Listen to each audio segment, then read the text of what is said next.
Indonesia ini aneh. Kembali bersama saya Muklisuddin Ilyas dari lantai 2 Bandar Publishing. Hari ini kita kehadiran salah satu tokoh Aceh, intelektual Aceh, dan yang pasti beliau adalah akademisi sebagai dekan Universitas Abdul Tama, Dr. Wirat Madinata. Apa kabar, Bang? Kabar baik. Assalamualaikum warahmatullahi wabarakatuh. Baik, sehat, Bang ya? Alhamdulillah. Bagaimana situasi belakangan? Ya, hari ini persis peringatan 17 Agustus. Oh iya ya. 1945 ya. Hari ini persis betul 17 Agustus 2021. Ya, dirgahayu kemerdekaan Republik Indonesia. Semoga bangsa kita semakin jaya, semakin baik, dan yang lebih penting mampu menyelesaikan semua tantangan. Nah, ini momentum yang luar biasa, Bang. Pada tanggal 17 Agustus, Abang hadir di lantai 2 di Sago ID. Di Sago ID, dan kita membahas topik yang paling hangat yang belakangan mungkin 1 minggu yang lalu ya, bahwa itu Abang dikutip oleh hampir semua media di Aceh, bahkan nasional. Ada beberapa nasional yang mempublikasi tentang gagasan Abang tentang perlunya penegasan konsep Pancasila dalam konstitusi. Sebenarnya ini poin-poin apa yang sebenarnya yang menjadi gagasan itu, Bang? Ya, sebenarnya awalnya sederhana saja. Itu kan berawal dari hasil penelitian saya tentang konsep negara hukum. Nah, lalu dikaitkan dengan fenomena kebangsaan, fenomena hukum, karena itu adalah sebuah penelitian hukum. Mengapa kita masih punya masalah dengan produk-produk hukum kita yang dikatakan tidak sesuai dengan amanat konstitusi? Dalam hal ini adalah Pancasila. Pancasila sebagai dasar hukum, sebagai dasar negara, sebagai filosofi bangsa, sebagai nilai-nilai bangsa yang kemudian oleh para ahli disebut sebagai negara hukum Pancasila. Jadi banyak keluhan dari para ahli hukum bahwa pada hari-hari ini negara kita ini sedang mengalami krisis kebangsaan, krisis hukum, bahkan krisis sosial. Karena kita semakin jauh dari nilai-nilai kehidupan berbangsa dan bernegara.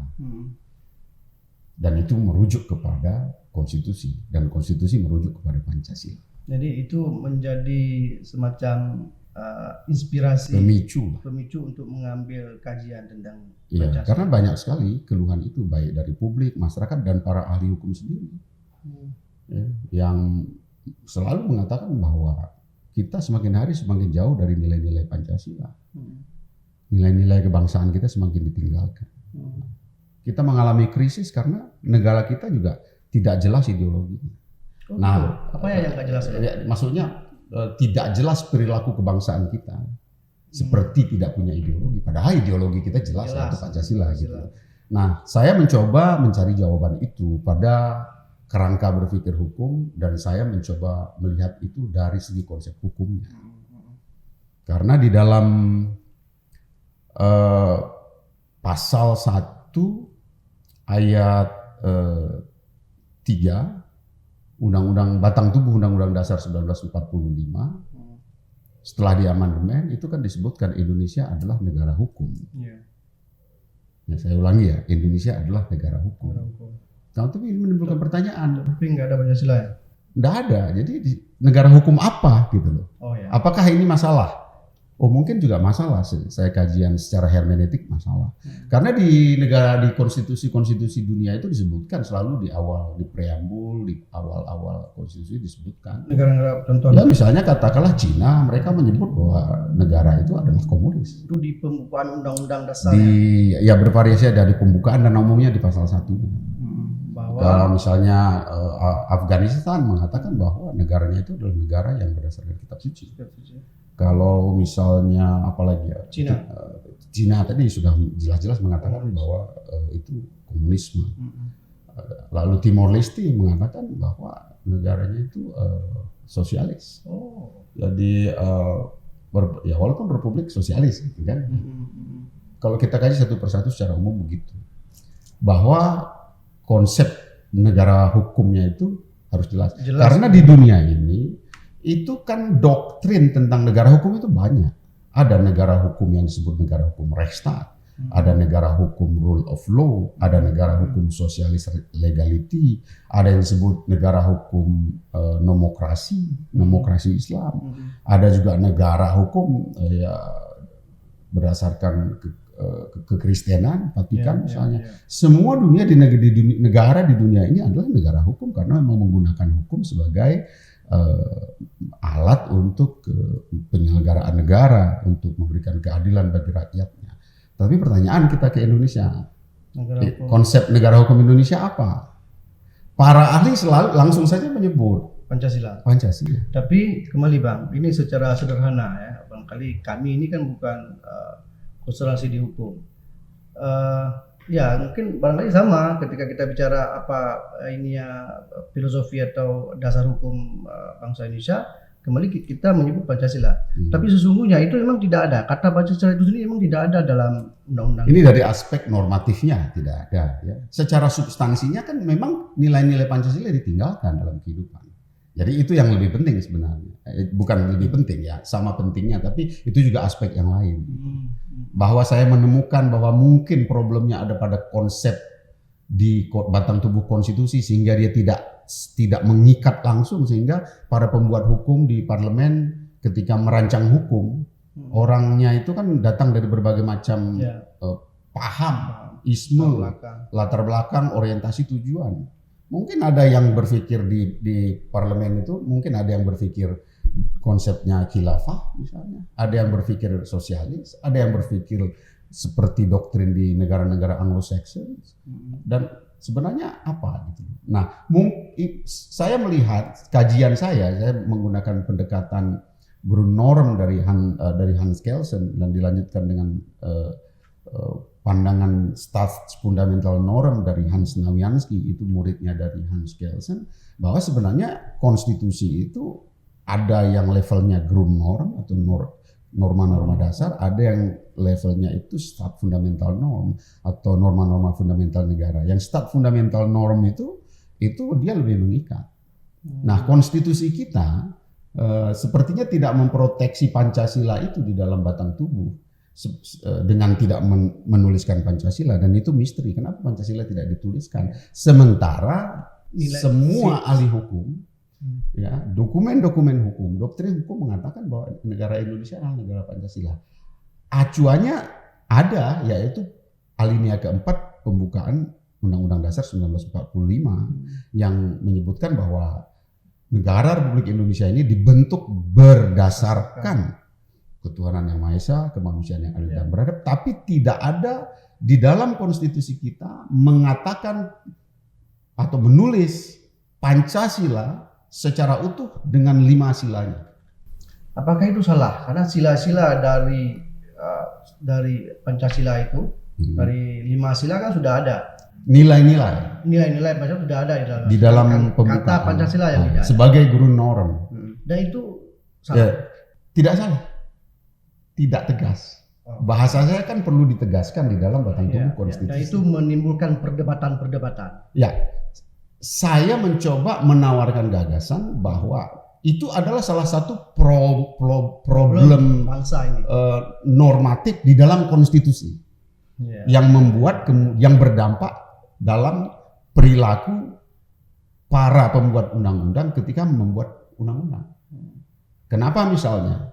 Mengapa bisa dibuat undang-undang politik yang menerapkan mekanisme one man one vote, menghilangkan seluruh aspek dan spirit permusyawaratan yang diamanatkan dalam Pancasila di poin keempat, kerakyatan yang dipimpin oleh hikmah kebijaksanaan dalam permusyawaratan perwakilan, sama sekali tidak sesuai dengan mekanisme one man one vote. Ya, itu nggak sesuai dengan Pancasila. Jelas dong, kalau one man one vote itu kan satu suara tidak ada bedanya suara seorang misalnya sorry to say pekerja bangunan misalnya, tukang becak misalnya, bahkan seorang penjahat misalnya, seorang pecandu narkoba, nilai suaranya sama saja dengan seorang ulama, dengan seorang profesor, seorang doktor. Jadi terjadi proses liberalisasi. Nah itu tidak sesuai dengan prinsip-prinsip Pancasila. Mengapa undang-undang seperti itu bisa terjadi? Lalu undang-undang tentang air.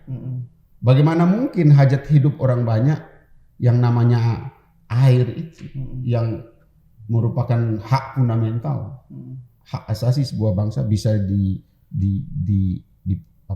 dipublikkan, dikuasai oleh modal. Nah, itu analisisnya macam-macam di masing-masing undang-undang yang tidak sesuai dengan nilai-nilai Pancasila. Itu salah satu dasar saya mencoba mencari jawaban mengapa itu bisa terjadi.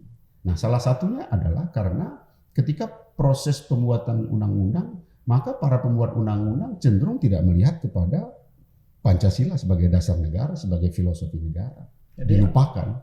Jadi poin penting. Jadi usulan saya itu ditegaskan di dalam konstitusi sehingga langsung mengikat dengan pendekatan stat fundamental norm dari Hans Nawiansky itu mengatakan bahwa dia sifatnya bisa mengikat walaupun dia umum karena konstitusi kan tidak detail. Singkatnya Pak Wira menyarankan perubahan konstitusi. Saya menyarankan dilakukan perubahan konstitusi khususnya pasal 1 ayat 3 yang setelah amandemen tahun 2000 berubah bunyinya menjadi Indonesia adalah dituliskan Indonesia adalah negara hukum, itu sebenarnya dimasukkan setelah menghilangkan penjelasan bagian pertama di konstitusi sebelum amandemen yang berbunyi Indonesia adalah negara hukum Reichsstaat bukan negara hukum Maastricht, itu dihapuskan, lalu muncul ayat 3 di pasal 1 itu yang berbunyi Indonesia adalah negara hukum. Secara normatif tekstual tidak jelas konsep negara hukum kita. Oleh karena itu saya menyarankan supaya pasal 1 ayat 3 batang tubuh Undang-Undang Dasar 1945 ditambah satu kata Pancasila menjadi Indonesia adalah negara hukum Pancasila. Baru jelas bahwa konsep negara kita adalah negara hukum Pancasila, bukan Reichsstaat, bukan rule of law, bukan nomokrasi Islam, dan bukan sosialis legality dan lain-lain. Jadi intinya sederhana, itu secara normatif. Secara substantif, memang kehidupan kita sebagai bangsa yang hari ini rentan gampang dikoyak-koyak, gampang terpecah belah karena kita tidak menggunakan itu sebagai dasar. Ada banyak problem lain. Mahkamah Konstitusi misalnya. Mahkamah Konstitusi itu kan peradilan konflik perundang-undangan. Setiap putusan dari Mahkamah Konstitusi itu mengacu pada satu hal, bahwa undang-undang tertentu itu bertentangan dengan Undang-Undang Dasar 1945 dan Pancasila. Nah, kalau Pancasilanya itu tidak kita temukan secara normatif tekstual di dalam konstitusi yang jelas itu Pancasila satu, ketuhanan yang Maha Esa dan seterusnya sebagai itu, lo dasarnya apa? Nah, kalau dasarnya digunakan adalah alinea keempat preambul atau pembukaan itu sebagai ground norm, itu kurang kuat, mengambang, nggak cenderung dilupakan, abstrak. Abstrak. Jadi sepertinya tidak mengikat, sehingga pembuat hukum bisa membuat undang-undang tanpa melihat Pancasila. Oke. Supaya sudah abstrak, ngopi loh Bang. Nah, tetapi tidak hanya sampai di sana. Saya mengusulkan juga penambahan satu ayat pada pasal satunya. Di dalam pembukaan undang-undang? Bukan, di dalam batang tubuh. Karena Indonesia ini aneh. Kita kan ada undang-undang, bukan undang-undangnya, tetapi bagaimana para pembuat hukum itu di DPR, MPR dalam negara konstitusi. Itu merumuskan Pancasila adalah sumber dari segala sumber hukum itu di dalam undang-undang. pasal 2 ya Undang-Undang Nomor 12 tahun 2011 yang diperbarui dengan Undang-Undang Nomor 15 tahun 2019 yang berbunyi Pancasila adalah sumber dari segala sumber hukum. Bagaimana mungkin sebuah aturan yang fundamental yang menyatakan sumber dari segala sumber itu adalah Pancasila itu letaknya ada di undang-undang. Secara teknik perundang-undangan, teknik konstitusi, pembuatan konstitusi, isi dan muatan ini harus ada di dalam konstitusi, bukan di dalam undang-undang. Karena undang-undang besok bisa diubah. Sementara batang tubuh juga bisa diubah, tapi karena dia levelnya konstitusi, undang-undang dasar, hal ini batang tubuh dia jauh lebih kuat. Jadi seharusnya konstitusi itu mengarahkan, karena kalau dalam bahasa para ahli hukum kan konstitusi itu bintang penerang, bintang penunjuk isi muatannya yang harus ditulis di situ, fundamental. Pancasila adalah sumber dari segala sumber hukum, harus ada di sumber letaknya. Sumber hukum kita apa? Yang paling tinggi itu pada level such fundamental norm adalah batang tubuh Undang-Undang Dasar 1945. Pada level guru normnya ada pada, kalau menurut disertasinya Zazim Hamidi yang mengutip beberapa ahli hukum seperti Umar Senuaji dan Laica Marzuki mengatakan bahwa proklamasi itu juga termasuk bagian dari guru norm. Karena proklamasi itu yang kemudian memerintahkan kita untuk melakukan membentuk negara Republik Indonesia. Dilanjutkan dengan pembentukan Undang-Undang Dasar 1945. Nah, pembukaannya itu yang normatif, pembukaannya itu preambul itu disepakati untuk tidak bisa diubah. Karena itu di situ berisi nilai-nilai. Tapi pada level batang tubuh, saya kira Pancasila harus dimasukkan. Dan sumber dari segala sumber hukum itu tidak ada di dalam, yang menunjuk Pancasila adalah sumber dari segala sumber hukum tidak ada di dalam konstitusi. Adanya malah di undang-undang. Jadi saya konkret. Jadi lucu ya? Ya lucu lah. Jadi yang fundamental, yang menunjuk sifatnya, isi dan muatan konstitusi justru muatannya ada di undang-undang.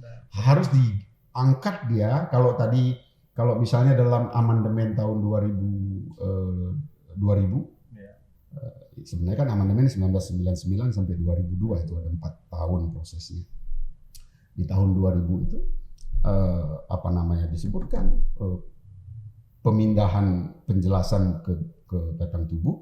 Nah, bisa juga sekarang isi dari pasal 2 Undang-Undang Nomor 12 yang menyebutkan Pancasila adalah sumber dari segala sumber hukum dipindahkan ke batang tubuh. Dalam hal ini menjadi ayat 4 pasal 1, sehingga pasal 1 Undang-Undang Dasar 1945 itu berubah 2 item, pasal 3 dan ayat 3 dan ayat 4. Di ayat 3 harus ditambah satu kata Pancasila. Pancasila adalah sumber dari segala sumber hukum. Sedangkan di ayat 4 ditambah penuh satu ayat yang berbunyi Pancasila adalah sumber dari segala sumber hukum. Ini jawaban dari aspek normatif tekstualnya. Nah, pertanyaan berikutnya, masalah krisis kehidupan berbangsa dan bernegara bukan hanya pada level normatif itu, tetapi pada level perilaku. Tapi dasarnya kan harus ada di konstitusi. Nah, di perilaku ini saya mengutip beberapa konsep, mengikut konsep dari Yudi Latif yang mengatakan bahwa harus ada yang disebut dengan proses pembudayaan Pancasila dalam praktik kehidupan berbangsa dan bernegara. Nah, ini levelnya lebih operasional. Ya, berarti itu bagian daripada implikasi.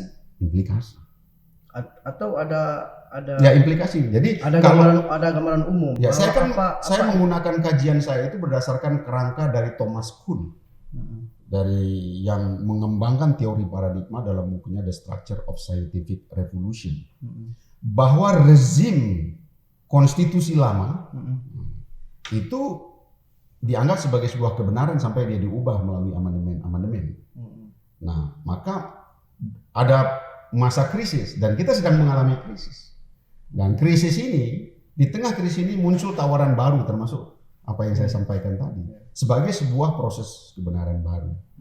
Nah, kalau ini bisa dilakukan maka akan terjadi perubahan yang revolusioner pada perilaku berbangsa dan bernegara termasuk dalam kehidupan hukum dengan menggunakan yang disebut paradigma Pancasila. Jadi paradigma Pancasila sebagai sebuah paradigma. Nah, menurut Thomas Kuhn, dalam kerangka berpikir Thomas Kuhn, perubahan paradigma itu akan berimplikasi kepada sistem. Oke. Karena kebenaran itu tidak berubah secara evolusioner tapi revolusioner. Kalau paradigma Anda berubah, sistem Anda berubah. Maka sebuah negara yang berparadigma negara hukum Pancasila akan berkonsekuensi pada perubahan sistem. Sehingga sistem negara hukum kita harus juga ikut dengan sistem negara hukum yang berparadigma Pancasila.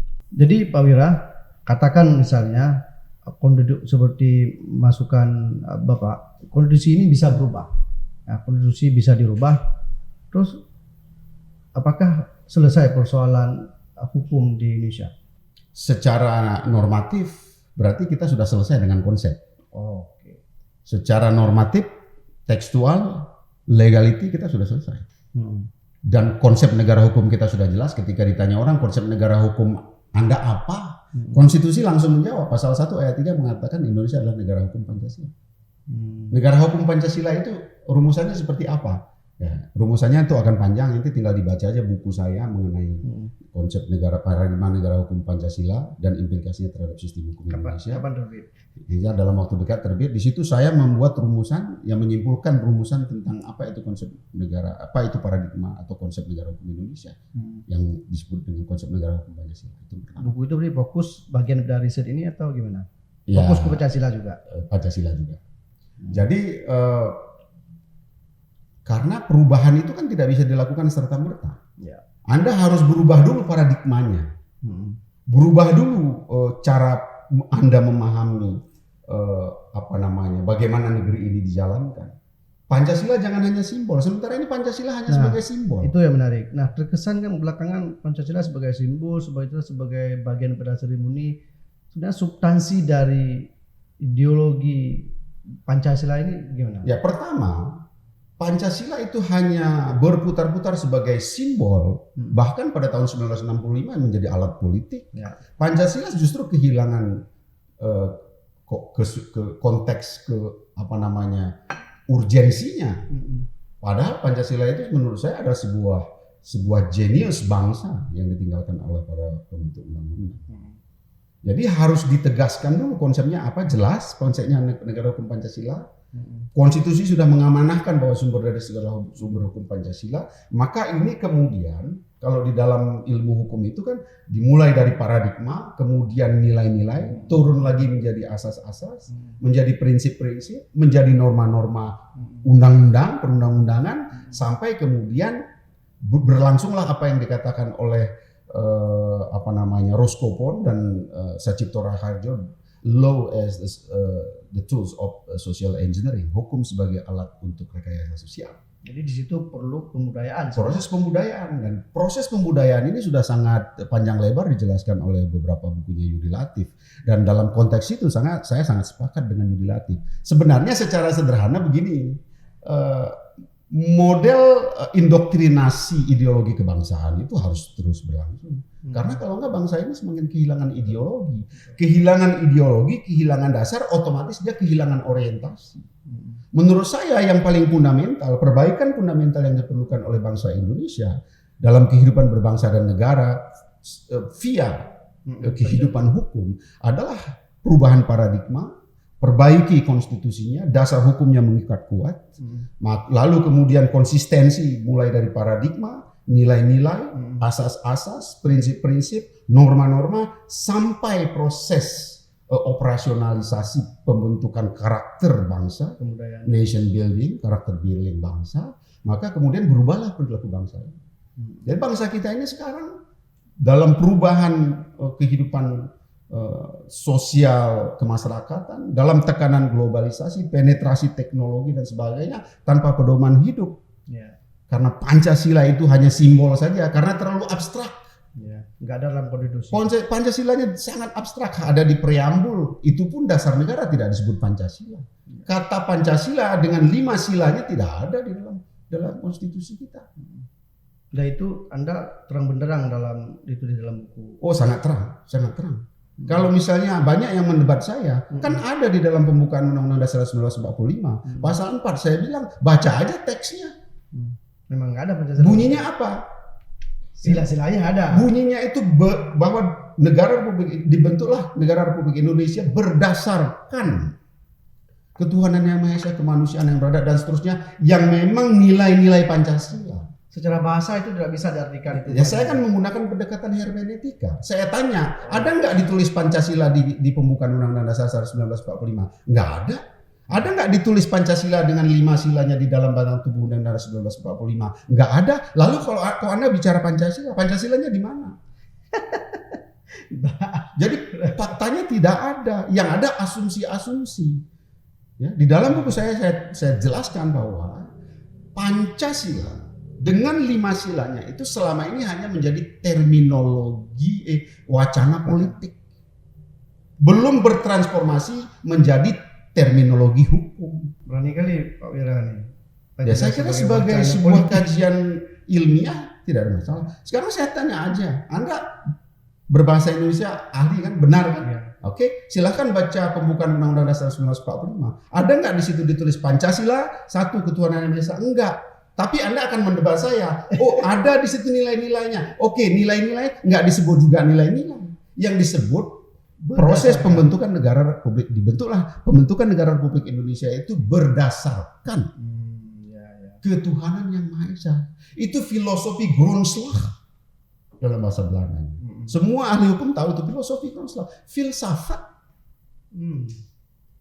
Tapi konstitusi yang memberikan penekanan, yang mengikat bahwa konsep negara hukum Indonesia itu adalah bukan liberal, bukan Rechtsstaat, bukan Anglo-Saxon, bukan rule of law. Karena Rechtsstaat dan Anglo-Saxon sebagai doktrin hukum itu dari Eropa. Spiritnya liberalisme. Loh katanya Anda Indonesia punya kepribadian bangsa, Pancasila. Mana di dalam konstitusi kok nggak dibuat? Berbagai argumen itu muncul di dalam dialekta saya ketika saya membuat tulisan itu.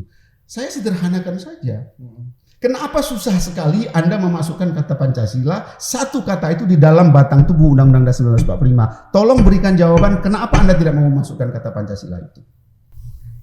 Tapi kenapa isu atau usulan selama nggak pernah muncul dalam amandemen-amandemen sebelumnya? Karena kita memang sudah meninggalkan Pancasila. Nah ini semakin hari, bayangkanlah di masa depan, Anda tanya kepada anak-anak Anda, apa dasar negara Indonesia? Pancasila. Di mana kita temukan Pancasila? Nanti ada yang bilang ada di TAP MPR nomor 20 tahun 1966, ada di sana sih undang-undang. Loh katanya dasar negara, kok nggak ada di konstitusi? Di undang-undang memang ada disebutkan, di TAP MPR memang ada disebutkan. TAP MPR kan masih di bawah konstitusi. Nah, jadi di sini pendekatannya adalah pendekatan hukum, bahwa konstitusi itu harus mengikat. Nah teorinya ini dari Hans Naumjansk. Nah, artinya paling enggak basis teorinya lah, tapi secara akal sehat kan juga begitu. Sekarang kalau misalnya Mahkamah Konstitusi memutus sebuah perkara, sebuah undang-undang digugurkan karena bertentangan dengan Undang-Undang Dasar 1945 dan Pancasila, ditanya Pancasilanya di mana? Dijawab di konstitusi. Di konstitusinya di mana? Nggak ada juga ya? Tidak ada. Berat. Ada di dalam batang tubuh disebutkan tentang lambang negara, Garuda Pancasila, bukan Pancasila. Garuda Pancasila. Yang dimaksud Pancasila itu apa? Kan gitu kesana katanya. Pancasila, satu ketuhanan yang Maha Esa, dua kemanusiaan. Dan itu setiap hari Senin kita baca. Dan itu kita baca setiap hari di mana-mana. Sekarang Anda tanya semua profesor, Pak Prof. Mahfud MD, Jimli, Pak, semua ahli-ahli hukum, guru-guru saya melalui buku, paling tidak saya baca buku-buku mereka, semua mengatakan Indonesia adalah negara hukum Pancasila. Almarhum Profesor Siddhartha menulis sangat intens mengenai konsep negara hukum Pancasila. Tapi kenapa tidak muncul di dalam konstitusi? Itu problem normatifnya lah. Nah, bagi publik kan sederhana saja. Ya, bagaimana bisa memberikan jawaban persoalan di dalam kehidupan bernegara dan berbangsa? Jawabannya adalah proses pembudayaan.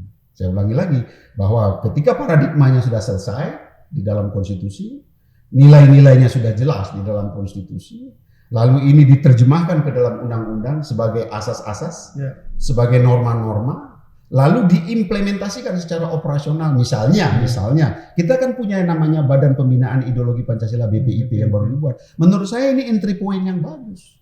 Cuma BPIP jangan hanya bermain pada level abstrak lagi. Dia harus masuk ke dalam kurikulum pembudayaan Pancasila dalam proses nation building, dalam proses characters building. Tapi belakangan BPIP pun terjebak pada simbol. Ya, makanya karena Pancasila itu memang sudah semakin tidak dipahami, sudah semakin jauh dan semakin ditinggalkan. Hanya simbol-simbol saja. Jadi masukan Pak Wira ke BPIP salah satunya pembudayaan. Siapkan kurikulum pembudayaan Pancasila itu dalam konteks kehidupan sehari-hari. Bagaimanakah Pancasila dalam konteks pendidikan, dalam konteks sosial kemasyarakatan, dalam konteks ekonomi? Nah, ini yang tidak ada. Contoh misalnya Indonesia sudah mengalami liberalisasi luar biasa di dalam ekonomi. Anda baca saja undang-undang yang terkait dengan ekonomi. Ada kepemilikan asing misalnya, ya. Kemudian aset-aset negara yang strategis, yang fundamental bisa dijual ke asing misalnya. Kemudian air saja bisa dilakukan liberalisasi. Padahal misalnya yang penting-penting buat negara itu tidak masalah. Kalau negara memonopoli hajat-hajat hidup utama itu. Contohnya kalau listrik aja dimonopoli oleh negara, kok bisa listriknya dimonopoli? Kenapa airnya tidak? Misalnya begitu loh. Jadi ada inkonsistensi yang menggambarkan bahwa produk hukum kita tidak berparadigma Pancasila. Paradigma tidak jelas. Balik lagi, kenapa? Karena konstitusi kita konsep negara hukumnya nggak jelas. Abstrak sekali. Biarlah di pembukaannya saja abstrak sebagai ground norm, di batang tubuh harus lebih jelas. Toh sudah dimasukkan pasal 1 ayat 3 berbunyi Indonesia adalah negara hukum. Negara hukum apa? Apakah negara hukum Restat? Apakah negara hukum rule of law Anglo-Saxon? Apakah negara hukum demokrasi Islam? Apakah negara hukum sosialis? Apakah negara hukum dan lain-lain dan seterusnya? Nggak jelas. Jadi kita tidak merujuk ke sana, kita semakin hari semakin lupa. Dengan kata lain tidak ada proteksi konstitusional, proteksi normatif konstitusional terhadap eksistensi dan Pancasila sebagai dasar. Oke, terakhir Pak Wira, kalau ini tidak terjadi perubahan, kita akan semakin sesat karena paradigma kita nggak jelas. Loh, di DPR kan orang misalnya di tempat dimanapun, DPR, MPR dan di lembaga-lembaga eksekutif pemerintah yang membuat rancangan tentang hukum dan undang-undang sampai ke level peraturan daerah, itu ketika dia merancang itu mereka memahami betul enggak kerangka disiplin berpikir paradigmatik Pancasila. Paradigmanya Pancasila sudah jelas, nilai-nilai Pancasilanya sudah jelas, lalu diturunkan ke dalam asas-asasnya sesuai dengan nilai-nilai, sesuai dengan paradigma, lalu norma-normanya sesuai dengan asas-asas, sesuai dengan nilai-nilai, sesuai dengan paradigma, derivasi hukumnya ke bawah, itu sebenarnya sudah normal di dalam hukum, tapi tidak dijalankan secara disiplin. Maka perlu juga kurikulum pembuatan hukum itu dan perlu dibuat undang-undang untuk memastikan juga bahwa Undang-Undang Nomor 12 yang sekarang sudah menjadi Undang-Undang Nomor 12 2019 itu harus diperkuat lagi, harus diperketat lagi. Kalau enggak langsung dia akan bertentangan dengan hukum, batal demi hukum. Otomatis, dan mekanisme pengawasannya jelas. Maka tadi kembali lagi BPIP itu penting mengawasi itu. Jadi BPIP sebenarnya memiliki posisi yang luar biasa. Iya, ini perdebatan ini luas sekali karena banyak orang sudah semakin sinis terhadap Pancasila. Tapi pertanyaannya lagi-lagi, bagaimana mungkin sebuah bangsa hidup tanpa ideologi? Bagaimana mungkin sebuah bangsa hidup ada ideologinya tapi hanya menjadi simbol-simbol kosong, sekedar ucapan salam Pancasila, sekedar ucapan saya Pancasila, sekedar ada dalam lomba-lomba dan sebagainya, tapi tidak ada di dalam perilaku. Nah, pembentukan perilaku ini adalah sebuah proses rekayasa sosial. Jadi di sini teorinya kita bisa gunakan teori sosiologi hukum dari Sacipto Raharjo yang mengutip Roskopon bahwa hukum itu adalah alat untuk melakukan rekayasa sosial. Karena bangsa ini perlu guidance dan kita sudah kehilangan guidance. Ada guidance-nya, tapi kita nggak gunakan, kita tidak disiplin, kita tidak pakai. Nah, itulah dasar kenapa saya mencoba mencari paling tidak salah satu titik hampa atau titik kosong dari konsep negara hukum kita.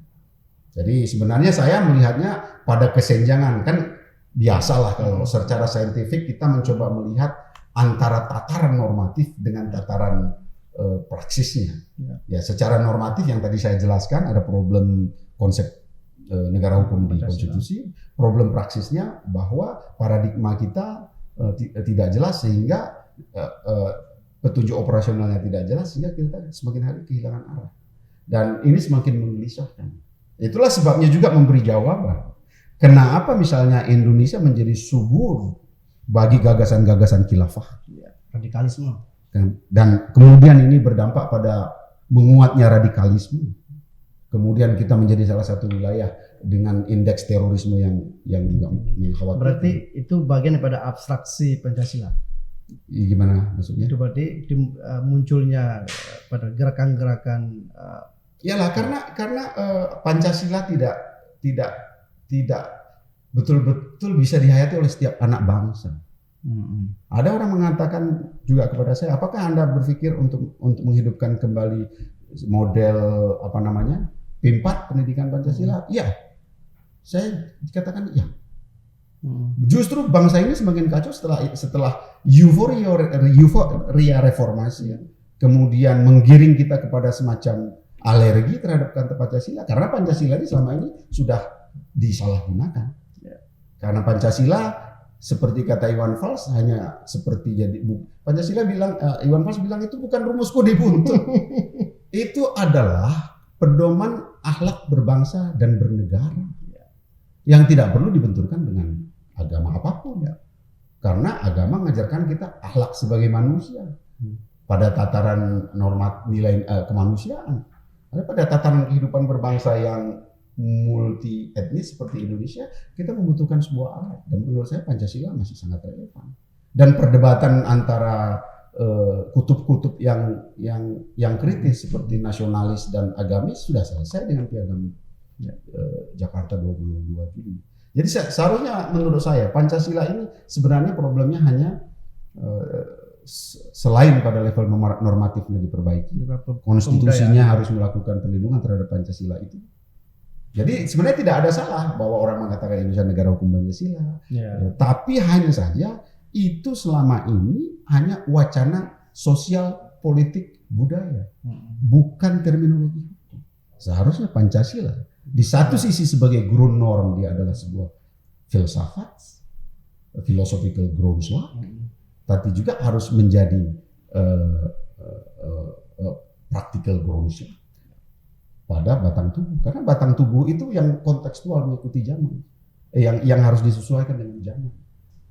Toh krisis lain sebenarnya, orang sudah terjadi krisis konstitusi sudah lama. Hari ini 17 Agustus, besok persis ulang tahun ke-76 Undang-Undang Dasar 1945. Karena Undang-Undang Dasar 1945 akan disahkan pada 18 Agustus. Lalu diubah menjadi konstitusi RIS, lalu diubah lagi dengan dekret Presiden Soekarno 5 Juli. Undang-Undang Dasar sementara. Lalu dari situ kita balik lagi ke Undang-Undang Dasar 1945. Jadi ada krisis memang secara konseptual, tapi tanpa menafikan kerja payah para pendahulu kita dalam proses perubahan-perubahan itu, memang mungkin belum ketemu aja bahwa ada problem hermeneutiknya, ada Pancasila itu nggak disebut di dalam konstitusi. Nah, saya sebagai ilmuwan ya mencoba menawarkan pikiran ini. Dan itu Pak Wira, kami tadi menyaksikan ini, kawan-kawan juga melihat sepertinya memang kegundahan Pak Wira ini perlu mendapat respon bahwa apakah amandemen ini diperlukan, tentu dengan alasan, dengan gagasan juga setidaknya Pak Wira sudah munculkan. Dan terakhir Pak Wira, ini kan kita berada di ujung Pulau Sumatera, di ujung Indonesia, ya. dan Pak Wira terlibat dalam banyak dalam banyak pergulatan sosial politik juga di Aceh, dan tiba-tiba Anda concern di bidang hukum dan khusus lagi Pancasila. Jadi ini betul-betul sebuah panggilan kebatinan sepertinya. Ya, itu sebenarnya sebuah kesimpulan menurut saya dari proses pergulatan sosial politik di Aceh yang begitu intens selama masa konflik, karena kita tumbuh remaja itu kan dalam kondisi konflik yang tegang, yang kita terombang-ambing mencari jawaban kenapa kok Aceh terus berkonflik, di mana sebenarnya letak posisi kita di dalam sebuah negara yang bernama Indonesia. Kan kita sebagai individu mencari jati diri itu, dan akhirnya memang saya menemukan gambaran bahwa beruntunglah orang yang menjadi bangsa Indonesia. Betul. Karena kebetulan saya mendalami studi-studi tentang konflik, peace studies. Begitu banyak bangsa di dunia ini, satu bangsa terpecah karena alasan politik, etnik, karena alasan etnis, alasan agama. Indonesia bersatu agamanya beragam. Anda tahu nggak, menurut penelitian dari Lemhanas yang terakhir, ada 750 suku bangsa di Indonesia. Artinya juga 750 bahasa. Ya. Dulu ketika saya masih kecil, kira-kira 30 tahunan yang lalu, saya belajar tentang antropologi budaya. Bukunya Koncara Ningrat baru mengatakan 350 suku bangsa dan bahasa di Indonesia. Itu sudah terlalu banyak, sekarang sudah begitu banyak. Kenapa kita masih bisa hidup bertahan? Saya kira memang Pancasila. Karena Pancasila itu adalah alat, mekanisme, cara, perspektif, nilai-nilai yang digunakan untuk hidup dalam perbedaan. Dalam keragaman etnis, agama, budaya, sampai afiliasi politik dan konkret. Konsepnya sangat clear, tidak absurd. Hanya saja ya kita harus benahi beberapa aspek konstitusional, karena di berbagai konstitusi di dunia itu dijelaskan baik di pembukaannya atau di pasal 1-nya tentang konsep negara hukum mereka, apakah sosialis, apakah demokrasi, apakah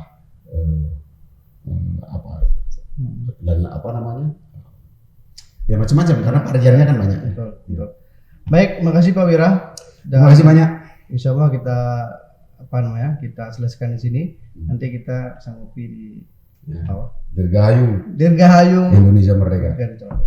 Makasih. Assalamualaikum warahmatullahi wabarakatuh. Waalaikumsalam warahmatullahi wabarakatuh. Sago ID, jangan lupa subscribe dan nyalakan loncengnya.